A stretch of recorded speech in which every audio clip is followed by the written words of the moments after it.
Peggy 3.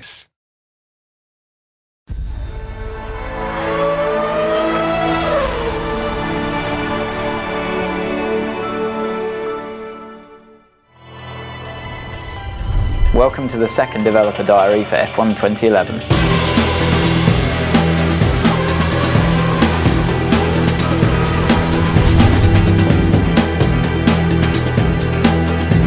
A lot of the feedback that we got on the 2010 title was that the handling is very good.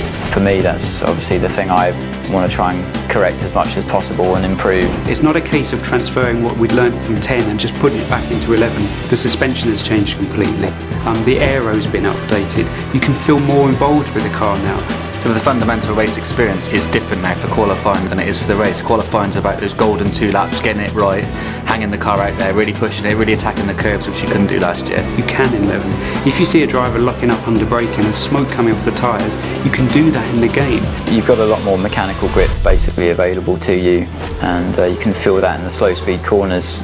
I think it's fair to say last year we were trying to balance handling and AI at the same time, whereas a year later we've already got that foundation there. The easiest way to look at the AI this time around is they're more dynamic in their decisions. In F1 2010 they would often make the right decision, but then that situation would change and they were committed to a course of action, whereas in F1 2011 they're aware of all the variables, all the surroundings, and they're able to adapt their responses on the fly if things change. It's about them being in sync with the player, following the rhythm of the race. You know, they'll go for an overtake, you know, a bit of draft, and all of a sudden that side of the track is not the right one to be on. They're much more likely to pull back in rather than just try a crazy move around the outside. I mean, they can certainly make mistakes.